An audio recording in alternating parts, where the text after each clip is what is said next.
पत्रम पुष्पम फलम तोयम। महाराज हमारे पास कुछ नहीं तो पत्र ही अर्पण करिए। जिसके पास सब कुछ है महाराज ऐसा दिव्य गान किया। इतमति, मति मतलब बुद्धि। पितामह भीष्म कहते भगवान हमारी बिटिया से आप शादी करें। बोले भगवान हमारी बिटिया से आप विवाह कर ले। भगवान बोले वाह, आपकी बिटिया जब ब्रह्मचारी आप थे तो बिटिया कहाँ से आ गई? बोले इतिमति रूप कल्पिता वितृष्णा। हमारी बिटिया इतनी पढ़ी लिखी है महाराज जी, मैं बहुत दूल्हा खोजा उसके योग्य कि दूल्हा सरकार भाई जैसी बिटिया पढ़ी लिखी हो ऐसी दूल्हा सरकार होना चाहिए।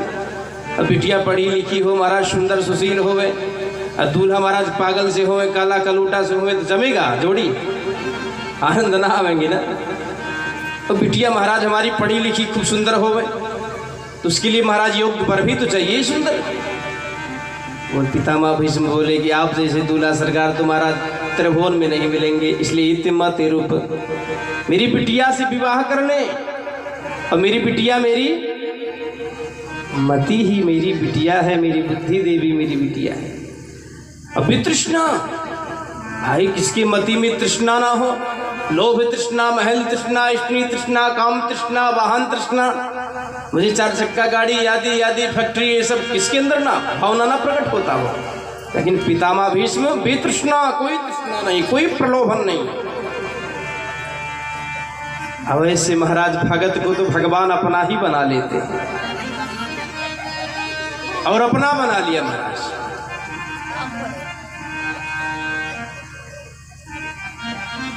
दिव्य महाराज जी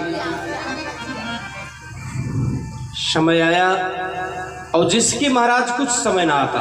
देखिए 2 अयन होते, एक उत्तरायण एक दक्षिणायन। बताते हैं दक्षिणायन में जिसका मृत्यु होता है 6 महीने तक इंतजार करता है, क्योंकि हमारे यहाँ जब 1 साल होता है 1 वर्ष, तो देवता के यहाँ 1 दिन होता है। इसलिए 2 अयन होते, उत्तरायण और दक्षिणायन। तो इंतजार कर रहे हैं उत्तरायण आ जाए महाराज तो मेरा मृत्यु हो, क्योंकि उत्तरायण होगा तो देवता के यहाँ फाटक खुला होगा, आ जाओ महाराज स्वागत है। 6 महीना वेट करो, इंतजार करो। महाराज जिसके सामने साक्षात गोविंद हो तो उत्तरायण हो या मुहूर्त हो या ना हो कुछ भी, क्योंकि भगवान साक्षात है। कालों की काल महाकाल नारायण, उसे तो स्वर्ग ही जाना है। भगवान के दर्शन से तो मुक्त हो जाते हैं। लेकिन सुंदर तिथि आई, भगवान सामने खड़े हैं, क्योंकि पितामह भीष्म ने कहा ऐसा मृत्यु कौन पा सकता है जिसके सामने साक्षात गोविंद खड़े हो।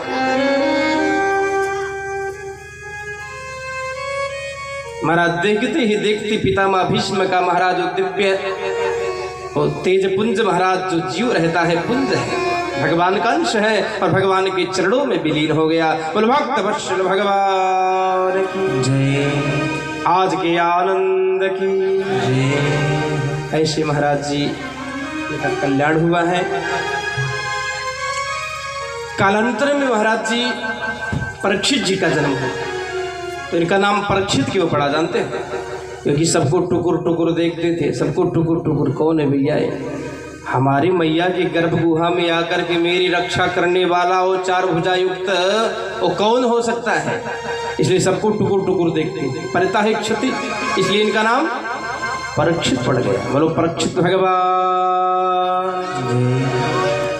भाई समय बीतता गया, आप शकुन पढ़ने लगे महाराज। अर्जुन भगवान के साथ गए थे। परीक्षित जी का इधर जन्म हुआ महाराज जी। छोटे थे परीक्षित, धीरे धीरे बढ़ने लगे, बड़े होने लगे। सब कई महीने बाद जब अर्जुन आए तो अब शकुन होने लगे। मार उच्छल तारा का उदय होने लगा। दिन में महाराज सियार बोलने लगे पागलों जैसा ध्वनि महाराज।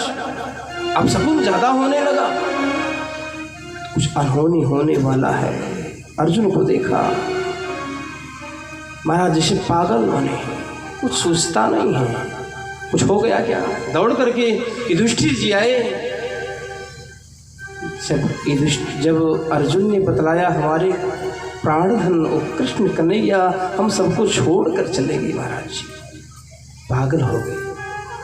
तुरंत वैराग्य ले लिया और उसी क्षण कुंती मैया ने अपने प्राण का त्याग कर दिया। या त्रेता युग में हुए दशरथ जी हुए और द्वापर में महाराज कुंती मैया एक क्षण भी नहीं देर लगाया। पांचों पांडव महाराज स्वर्गारोहण करते हुए चले गए दिव्यधाम। परीक्षित जी को राजा प्रदान कर दिया, राजा बन गए महाराज। अब प्रजा का देखभाल करने के लिए एक दिन निकले तो देखते क्या है, एक अटपटा दृश्य दिखाई दिया। एक बैल, बछड़ा, एक गैया और उसके पीछे काला कलूटा आदमी मारता हुआ पीटता हुआ जा रहा है। तो आपस में चर्चा कर रहे हैं।